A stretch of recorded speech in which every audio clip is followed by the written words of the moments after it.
श्री राम। गुरुर्ब्रह्मा गुरुर्विष्णु गुरुर्देव महेश्वरा, गुरु साक्षात् परब्रह्म तस्मै श्री गुरुवे नमः।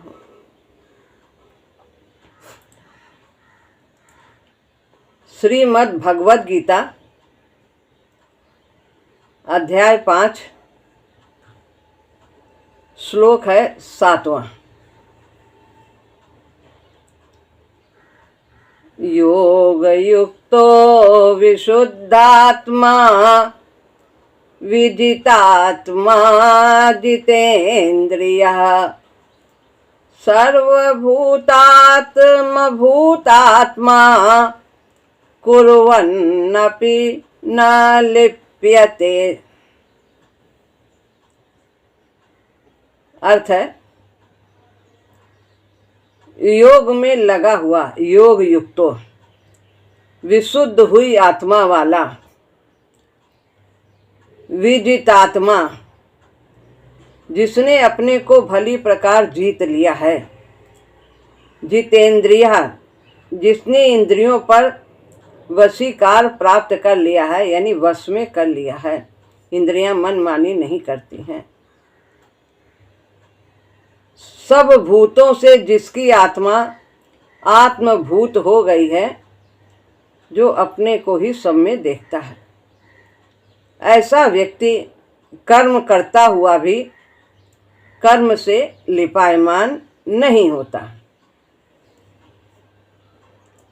आगे महाराज जी कहते हैं, कर्म की साधना और सिद्ध की चर्चा आगामी श्लोकों में हुई है, जो आने वाले श्लोक हैं।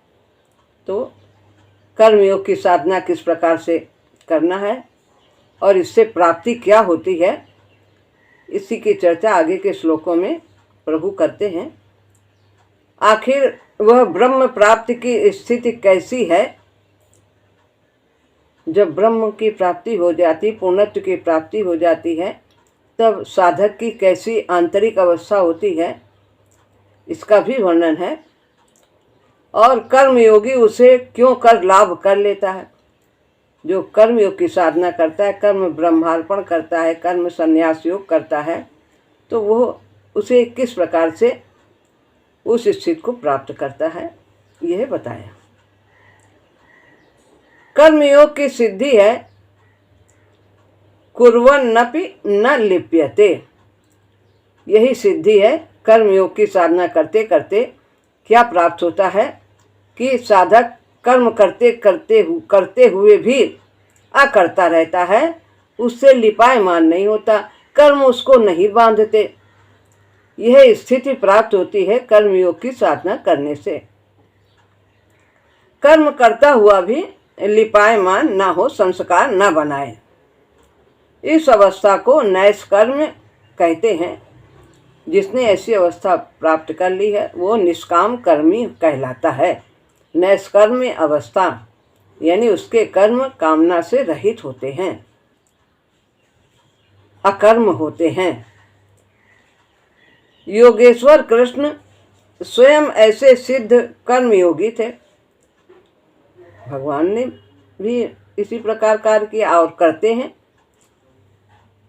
कितना भी चाहे रजोगुण से युक्त कार्य देखने में लगे, चाहे सतोगुण से, किसी भी प्रकार का कार्य हो, वो आवश्यकता अनुसार, उपयोगिता अनुसार कर्म करते हैं, लेकिन राग द्वेष से रहित होकर करते हैं, अकर्ता होकर करते हैं। कहते मैं नहीं कर रहा हूँ, मेरी प्रकृति सब कर रही है, मेरी माया सब करती है। ऐसे ही साधक को भी होना होता है, जो कर्मयोगी होते हैं। योगेश्वर कृष्ण स्वयं ऐसे सिद्ध कर्मयोगी थे। योगेश्वर सभी योगों के स्वामी, सभी जितने भी तप हैं, यज्ञ हैं, सभी के भोक्ता हैं। तो जितने भी योग किए जाते हैं, सब उन्हीं तक पहुँचते हैं। उस योग के द्वारा अनेक योग हैं भगवान को प्राप्त करने के, अनेक साधन हैं। कर्म योग है, ज्ञान योग है, हठ योग है, प्राणायाम योग है, कितने सब साधन है। वो सब साधन भगवान तक ही पहुंचाते हैं, इसलिए उन्हें योगेश्वर कहते हैं। सभी योगियों के भोक्ता है, स्वामी है। ईश्वर ऐसा ही कर्मयोगी है जो इतनी रचना रचने पर भी कर्म बंधन से रहित रहता है। पूरे ब्रह्मांड का संचालन करते, उनकी ब्रह्मांड की उत्पत्ति करते, प्राणी मात्र के कितने प्राणी है, सबको उत्पन्न करने वाले यथा प्रवृत्तिर्भूतानां येन सर्वमिदं ततम्। तो सब कुछ को वो उत्पन्न करने वाले हैं और सब कुछ उन्हीं में व्याप्त है। सबका पालन पोषण करते हैं, सबकी व्यवस्था रखते हैं। ब्रह्मांड सब उन्हीं के द्वारा संचालित होता है। जितने देवी देवता हैं सब उन्हीं की आज्ञा के पालन में रहते हैं, लेकिन सब कुछ करते हुए वे अकर्ता हैं। वास्तव में इस अवस्था को लाभ किए बिना व्यक्ति प्रकृति के बंधन से रहित हो ही कैसे सकता है। जब तक नैष्कर्म नहीं होगा, कर्मों से लिपायमान नहीं होगा, अकर्ता नहीं होगा, तब तक वो बंधन से रहित हो ही नहीं सकता। तो इस योग्यता के अभाव में जब व्यक्ति कर्म करेगा बंध जाएगा। यदि करने का भाव है, ये कर्म मेरे द्वारा हो रहा है, मैं करने वाला हूँ, कामना से युक्त है, तो इस प्रकार कर्म किया हुआ बंधन का कारण होता है। जीते जी तो वही मुक्त हो सकता है जिसने नैष्कर्म की स्थिति को लाभ कर लिया है। जीते जी मुक्त होना है, ये नहीं कि मर के मुक्त हो। हम जीते जी मुक्त हो सकते हैं। अवगुणों से मुक्त होना ही बंधन से मुक्त होना है, नैष्कर्मी है। काम, क्रोध, लोभ, मोह, अहंकार, राग, द्वेष आदि यही सब तो बंधन के कारण है। इनका रूपांतर होना है। तो कर्म करते हुए भी हम लिपायमान नहीं रहेंगे। जो अहंकार है वो भगवत शक्ति के रूप में प्रतीत होती है। काम है वो भगवत काम हो जाता है। सब कर मांगा ये एक फल, रामचरण रति हो। और मोह हमारा प्रेम में बदल जाता है, लोभ संतोष में बदल जाता है, क्रोध क्षमा में बदल जाता है। यही सब रूपांतर होना होता है। कैसे होगा? साधना के द्वारा, ब्रह्मार्पण योग के द्वारा, सुमिरन के द्वारा।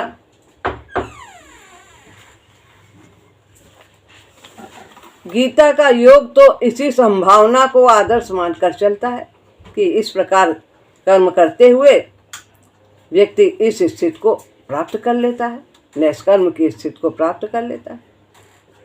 18वें अध्याय में इसी बात का परिचय भी दिया है कि कर्म का त्याग तो हम किसी भी अवस्था में नहीं कर सकते, लेकिन कर्म करना है तो किस प्रकार से करना है। भगवान कहते हैं सर्व कर्माण्यपि सदा कुर्वाणो मद व्यपाश्रया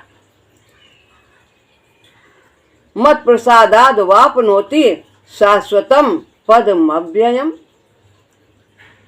सभी काम करता हुआ, सभी काम माने जो हमारे कर्तव्य कर्म हैं, जो नित्य कर्म है, जो नैमित्तिक कर्म है, शास्त्रीय कर्म है, वे सभी कर्मों को करता हुआ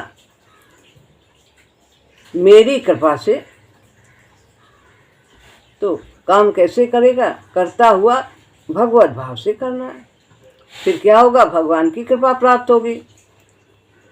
जब ब्रह्मार्पण योग होगा, जो भी कर्म ब्रह्मार्पण योग के द्वारा हम अपने सभी कर्तव्य कर्मों को करें और भगवान के आश्रित हुआ, इस प्रकार वो शाश्वत अव्यय पद को प्राप्त कर लेता है।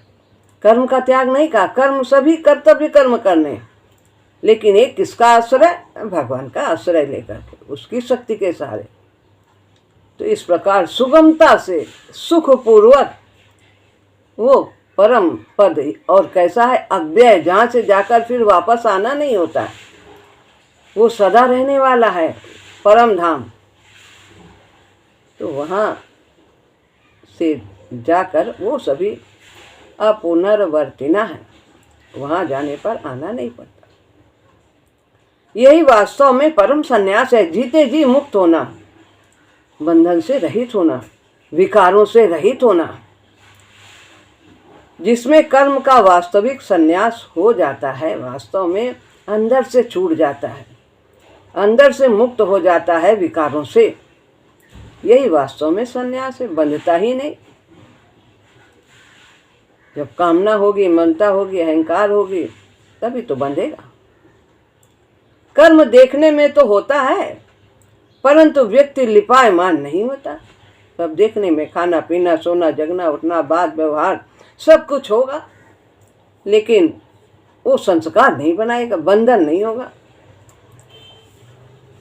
बाहर से तो कर्म होगा ही, जो भी बाह्य त्याग है वो आंशिक ही हो सकता है।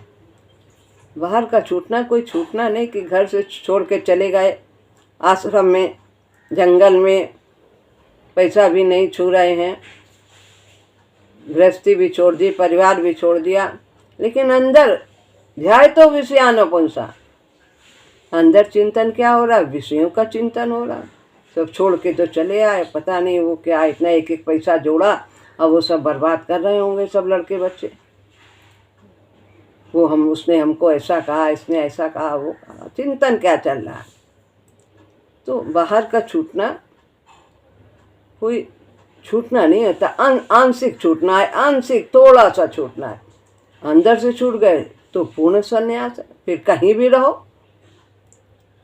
एक बहन ने कहा कि भैया जी से कि हम यहाँ घर में बहुत परेशान हैं, बहुत मन खराब रहता है, किचकिच होती है, तो इससे अच्छा हम हरिद्वार चले जाएं, वहाँ रहें, शांति से रहें।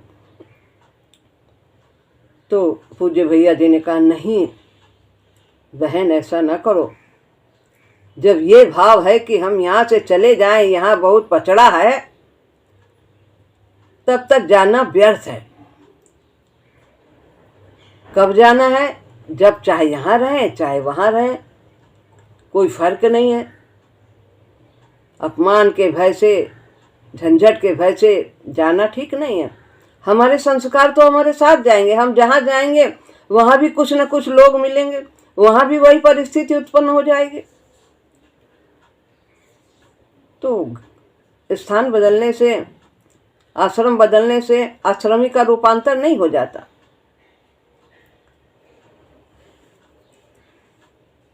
तो जो बाह्य त्याग है वो आंशिक ही हो सकता है, जैसे पहले भी कहा जा चुका है।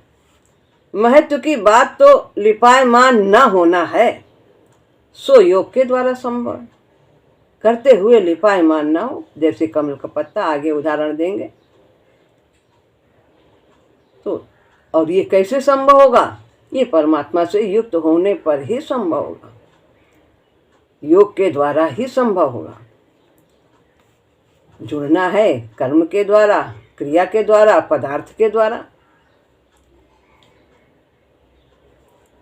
श्लोक के बाकी 3 हिस्सों में अभी तो योग युक्तों की चर्चा हुई है, पहला शब्द। अब बाकी और जो 3 शब्द हैं उनकी व्याख्या गुरुदेव करते हैं। श्लोक के बाकी 3 हिस्सों में यह कब होता है, इस प्रश्न का उत्तर है कि वह किस प्रकार से विशुद्धात्मा होता है, जितेंद्रिय होता है, विजितात्मा होता है। यह स्थिति केवल मात्र मानसिक धारणा से नहीं होती है, भीतर कर्ता का ही रूपांतर हो जाने पर संभव है। खाली सोच लिया बस हो गया, व्यवहार में नहीं उतरा, वैसा हम नहीं करते हैं। बहुत सुन लिया, आत्मा मरती नहीं है, सदा रहती है, देह मरता है, तोता जैसा पढ़ लिया, लेकिन जब स्थिति आई, वियोग हुआ, तब हाय हाय करने लगते हैं, सारा ज्ञान ढेर हो जाता है। तो भीतर से रूपांतर होना है, करने वाले का, कर्ता का। जैसा कि अभी कहा, आश्रम के रूपांतर से आश्रमी का रूपांतर नहीं हो जाता कि आश्रम बदल दिया, चले गए, जंगल चले गए, लेकिन उसके अंदर बदलाव तो योग से ही आएगा। कर्म के अछूते रह सक, भीतर कर्ता का ही रूपांतर हो जाने पर यह संभव है कि लिपायमान ना हो कर्म से, कर्म से अछूते रह सकना। सो क्या बदलाव हो जाने पर कर्ता अकर्ता बन जाता है। यदि रूपांतर हो जाता है, उसके दुर्गुण सद्गुण में बदल जाते हैं, तो क्या वो कर्ता से अकर्ता हो जाएगा। करने वाला है जो मैं कर रहा हूँ, तो फिर क्या ऐसा हो जाएगा कि वो कर्म करता हुआ भी अकर्ता रहे, अपने को न माने, उसके कर्म अकर्म बन जाए। यह बताते हैं आगे। योग युक्त, योग में पूरी शक्ति से जुड़ा रहे, हर समय सचेत रहे।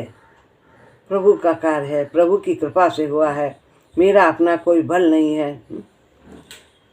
हर समय धन्यवाद दें। भोजन तो बहुत दिया है भगवान ने, बहुत सुंदर सुंदर दिया है, और बड़ी कृपा है जो कि हम इसे पचा पा रहे हैं। ये भी तो बहुत बड़ी कृपा है।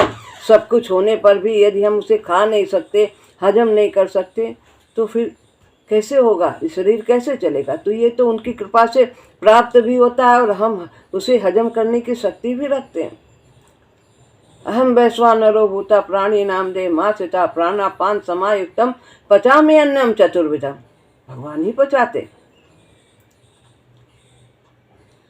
अवधान से लगा हुआ, पूरे ध्यान पूर्वक योग में पूरी शक्ति से लगा, पूरी लगन से लगा हुआ। बैल को जैसे जुए में जोता जाता है, ऐसे ही जो व्यक्ति अपने को कर्म की साधना में लगा देता है, पूरी तरह कर्म का त्याग नहीं करना है, कर्तव्य का पूरी तरह पालन करना है। जो कि अर्जुन उससे भाग रहे थे कि नहीं मैं युद्ध नहीं करूँगा, तो ऐसा नहीं करना है। जो उसका कर्तव्य है उसे करना ही चाहिए। अपना सारा बल लगाना होता है। जीवन की शक्तियों को इधर उधर न बखेर कर अपने लक्ष्य की ओर चलने से ही योग युक्त होता है व्यक्ति। कम समय लगता है, परिश्रम भी फिर कम लगता है, और अपने लक्ष्य की प्राप्ति कर लेता है। तो अपनी जो भी शक्तियां हैं हमारी, देखने की, बोलने की, सुनने की, कार्य करने की, जो भी क्षमताएं प्रभु ने दिया है, उन सब का हमें सदुपयोग करना है, प्रभु से युक्त करना है, उन्हीं की सेवा में लगाना है। विशुद्ध आत्मा अब आया। विशुद्ध हो गया है आत्मा जिसका, आत्मा जिसकी शुद्ध हो गई। आत्मा तो सभी के अंदर है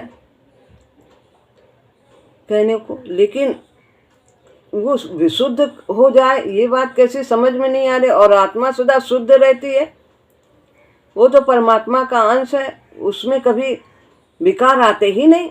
विकार तो शरीर में आते हैं। तो यहाँ पर कह रहे हैं विशुद्ध आत्मा। विशुद्ध माने विशेष कर शुद्ध।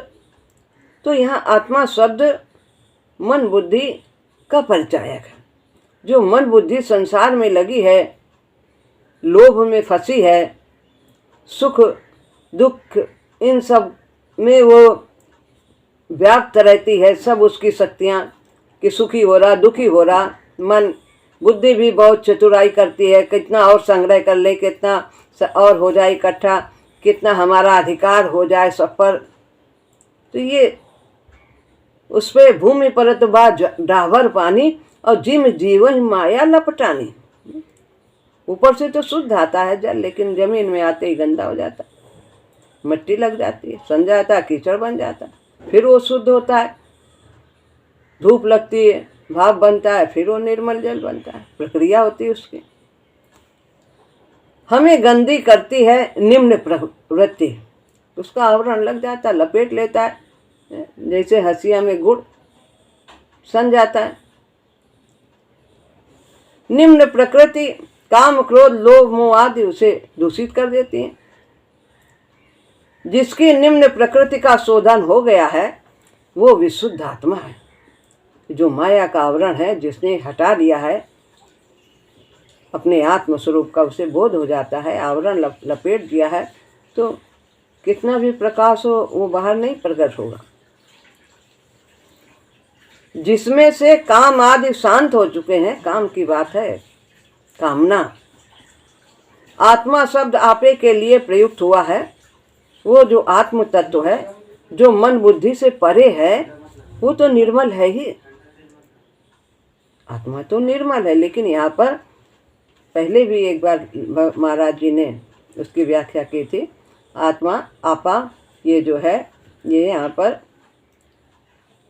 उसका आत्मा का स्वामी बन जा तो आत्मा का स्वामी, जो दूसरे अध्याय का 45वां श्लोक था, निर्योग क्षेम आत्मवान, उसमें भी यही व्याख्या है। तो यहाँ पर मन बुद्धि को विशुद्ध करने की बात है कि वो प्रभुमुखी हो जाए। अपनी जो शक्तियाँ हैं, उसकी जो जितनी क्षमता है, वो आत्मा के, जीव के उत्थान में सहयोग दे। आत्मा शब्द आपे के लिए प्रयुक्त हुआ है। वो जो आत्म तत्व है, जो मन बुद्धि से परे है, वह तो निर्मल है ही। उसके शोधन का कोई प्रश्न ही नहीं हो सकता है। तो यहाँ पर विशुद्ध आत्मा की हमारी मन और बुद्धि जो है ये शुद्ध हो जाए, तो ये सब इनका सदुपयोग हो। जो संसार की ओर लगी हैं, ये सब प्रभुमुखी हो जाए। विदित आत्मा अब विशुद्ध आत्मा आया पहले, फिर अब विदित आत्मा, जिसने इन्हें जीत लिया है, भली प्रकार से जीत लिया है। मन को जीत लिया है, बुद्धि को जीत लिया है। मन मनमानी नहीं करता है, विषयों का चिंतन नहीं करता है। तत्व का यूं विनिश्चित विलय, तत्व में विलय के बिना न पल चैन पाया। आत्मा तो तत्व है परमात्मा का, तो जो वो कब शांत होगी? वो जब प्रभु से मिलन उसका हो जाएगा, तभी उसे चैन आएगा। तो ये सब जो हमारे नौकर चाकर हैं, मन बुद्धि इंद्रियां आदि शरीर, तो इनको सहयोग देना होगा। इन पर आत्मा को विजय प्राप्त करना होगा। इनके कार्य में सहयोग दें। तो भली प्रकार से जीत लिया है अपने को, जिसने आत्मा यहाँ भी आपे के अर्थ में बरता गया है। वो जो अतीत तत्व है, वो तो स्वयं सभी को जीतने वाला है। उसकी विजय कैसे कि आत्मा, विदित आत्मा, जिसने अपनी आत्मा को जीत लिया है, जो चैतन्य है, उसको क्या जीतना? वो तो सभी पर विजय उसकी है ही। भगवान का तत्व है। तो जिसने मन बुद्धि को जीत लिया, विदित आत्मा का अर्थ है मन और बुद्धि को अपने वश में कर लिया है। तो यहाँ पर इंद्री भी आती है, लेकिन भगवान ने यहाँ इंद्री के लिए अलग शब्द कहा है, जितेंद्री कहा है, तो उसकी अलग व्याख्या की है। तो यहाँ मन बुद्धि की ही बात है। जिस पर उस आत्म तत्व का अधिकार है, जो उसकी अभिव्यक्ति के साधन है, मन बुद्धियों के द्वारा प्रकट होते हैं उसके कार्य, सूक्ष्म से लेकर स्थूल तक सभी आपा कहलाता है। सूक्ष्म क्या है? मन बुद्धि इंद्रियां और शरीर स्थूल है। तो सभी में उसको विजय प्राप्त हो जाती है, उनके वश में है, उनको जीत लिया है। जो जीव करना चाहता है उसमें वो सहयोग देते हैं। उसके कहे के अनुसार नहीं करते कि भेड़ जिधर चल रही है, शेर का बच्चा भूल से उनके झुंड में आ गया तो वो भी वही करने लगे, है? उसके कहे अनुसार चले, ऐसा नहीं करते। ये जो प्रकृति का निर्मित यंत्र है, ये सभी आपा ही है, प्रकृति से बना है ना। मन बुद्धि इंद्रियां ये सब जड़ हैं, प्रकृति के तत्व हैं, अपरा प्रकृति का तत्व है। तो ये सभी आत्मा के, जीव के, चैतन्य के, ये सभी साधन हैं परमात्मा प्राप्ति में सहयोग देने के लिए प्रभु ने दिया है। इस पर विजय प्राप्त करने का अर्थ क्या है? इसका अर्थ है मन बुद्धि पर अधिकार उस अधिष्ट चैतन्य के द्वारा, जीव के द्वारा इन पर अधिकार हो। जो चैतन्य है, परमात्मा का तत्व है, वो इन पर अधिकार करे और इन्हें अपने कार्य में लगाए। वैसे तो आपे में इंद्रियों का भी समावेश है, परंतु उनके विषय में तो अलग से कहा गया है। जितेंद्रिय आगे शब्द है दूसरा, उसको भगवान ने अलग से कहा है। मन पर अधिकार है, अपने भाव में कोष पर पूरा अधिकार है। हम दुख से और सुख से बहा लिए जाते हैं। तो मन पर अधिकार कैसे हो कि हम दुखी ना हो, हम सुखी ना हो। अनुकूलता आ गई तो फूल गए, प्रतिकूलता आ गई तो दुखी हो गए। तो लेकिन ऐसा ना हो, सम रहे। तो चैतन्य का यही अधिष्ठान जो चैतन्य है परमात्मा के द्वारा इस शरीर में, तो उसका इस पर अधिकार हो मन पर कि वो सम रहे, सुखी दुखी ये ना हो, दोला रूल ना हो, कभी सुखी हो गया कभी दुखी हो गया। तो बहा लिए जाते हैं। उद्वेग होता है अंदर से, राग द्वेष के कारण व्याकुलता होती है। राग द्वेष की तरंगे हमारे मन को प्रभावित करती हैं। हम राग करते हैं अनुकूलता से, हम चाहते यही रहे, अनुकूलता बनी रहे। राग करते हैं अनुकूलता से, और प्रतिकूलता से द्वेष करते हैं। तो ये तरंगे हमारी, इनकी तरंगे मन को प्रभावित करती हैं। जब अच्छा हो गया तो हम सुखी हो जाते हैं, नहीं अच्छा हुआ तो दुखी हो जाते हैं। तो राग द्वेष के कारण ही हमारा सुखी और दुखी होना होता है। हम चाहने पर भी सम नहीं रह पाते, अपने मन पर काबू नहीं रख पाते। मन को चलायमान करने वाले जो वैषम्य हैं, उनके होने पर भी मन के चलायमान न होने पर मन की विजय पाई गई है। तो मन को चलायमान करने वाले जो वैषम्य है, विषमता है, क्या है? राग और द्वेष, ये वैषम्य है। इनके द्वारा हम सुखी दुखी होते रहते हैं। जितना राग, इसीलिए कहा राग द्वेष से रहित, राग द्वेष वियुक्तस्तु विषयान इंद्रियश्चरन् आत्मवशैर विधि आत्मा प्रसाद मदि गच्छति, वही प्रसन्नता को प्राप्त करते। तो मन को चलायमान करने वाले जो वैषम्य हैं, उनके होने पर भी, मन के चलायमान न होने पर, सब कुछ वैषम्यता है। अच्छा, वैषम्य क्या है? राग द्वेष है, संयोग है, वियोग है, और फिर रोग आता है, निरोग आता है, जीवन है, मरण है, मान है, अपमान है, कितने लाभ हानि, ये सब विषमता है, द्वंद्व है। इनके होने पर भी मन चलायमान ना हो, सुखी ना हो, दुखी ना हो। एक के आने पे सुखी होते, एक के आने पे दुखी। तो यही स्थिति प्राप्त करनी, यही मन पर विजय प्राप्त करना, ऐसा कहा जा सकता है। इसी प्रकार बुद्धि पर भी अधिकार होना चाहिए। मन की बात बताई है कि ये सब द्वंद्वाएं तो भी सम रहे, यही मन पर विजय है। और बुद्धि की बात, बुद्धि को भी राग द्वेष प्रभावित करते हैं। सुख दुख की तरंगे बुद्धि को चलायमान कर देती हैं, और इस सामान को रखने से हम सुखी हो जाएंगे, और संग्रह कर लें और अधिकार प्राप्त कर लें तो हम बहुत कुछ सुख भोगेंगे, भोग करेंगे। ये सब बुद्धि को चला, इसी चतुरता में वो लगा रहता है। छल से कपट से कैसे भी हो, मिल जाए, सब संग्रह और हो जाए। लोभ तथा मोह की मति को भ्रष्ट कर देते हैं। ये सब लोभ तथा मोह भी, ये दोनों ही बुद्धि खराब कर देते हैं। लोभ है और मोह है, मेरा है मेरा है। और लोभ क्यों है? संग्रह करना। ये बुद्धि को खराब कर देते हैं, भ्रष्ट कर देते हैं। जब तक ऐसी स्थिति है तब तक नैष्कर्म की स्थिति असंभव है, तब तक बंधन होगा कर्म करने से। अब चौथा लक्षण बताते हैं, जितेंद्रिय, जिसने इंद्रियों पर विजय प्राप्त कर ली, इंद्रियों को जीत लिया है। इंद्रियां मनमानी नहीं करती हैं,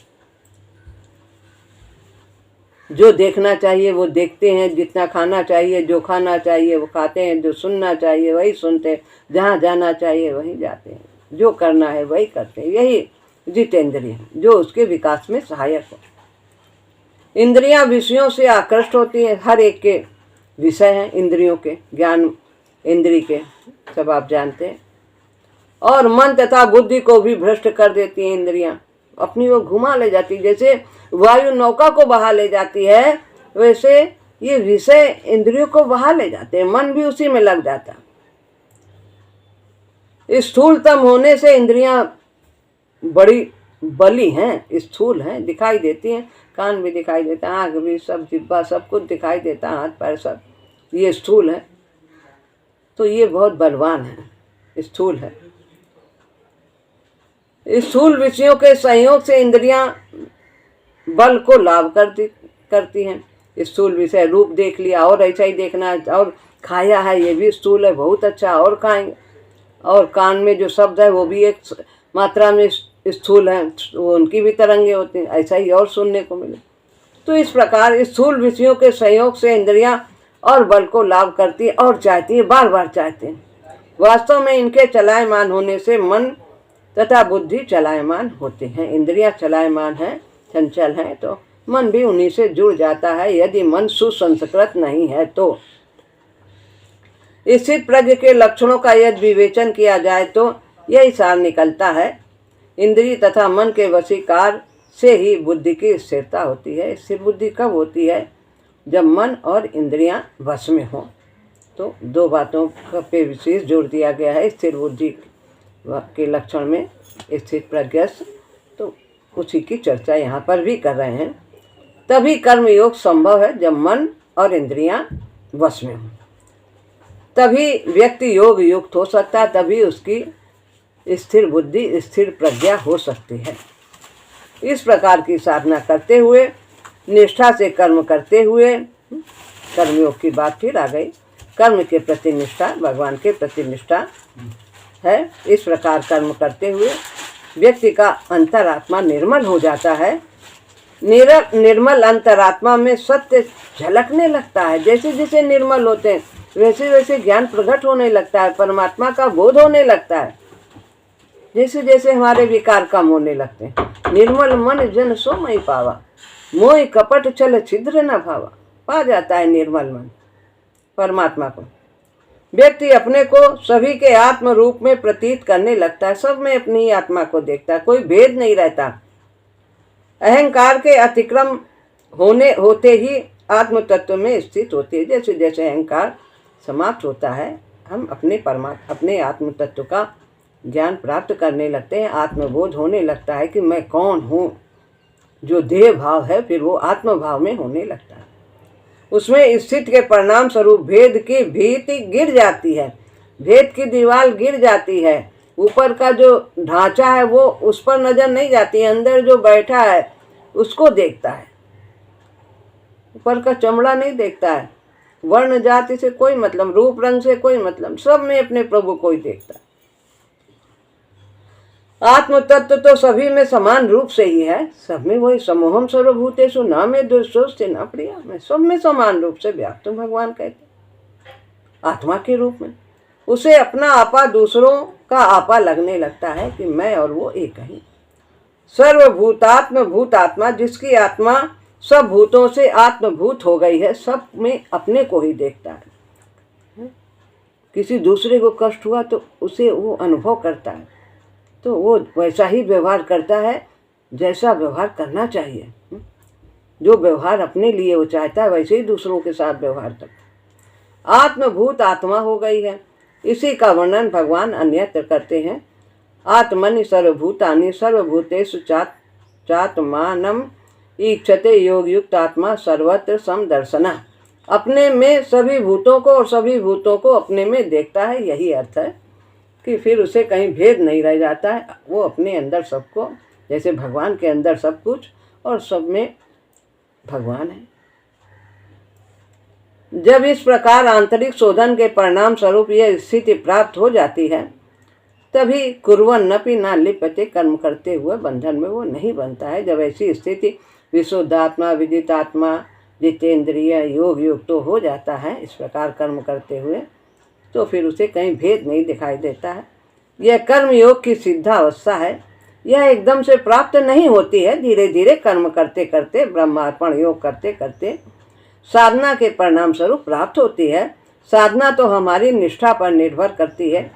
अतः वो साधन कहते हैं जिसके द्वारा इस स्थिति की प्राप्ति हो सकती है। अब आगे के श्लोक में बताते हैं कि किस प्रकार से ज्ञान मार्ग की किस प्रकार से साधन करता है, क्या उसके भाव होते हैं और इस स्थिति को वो किस प्रकार से लाभ करता है। अगला श्लोक अगले सत्र में। श्री राम।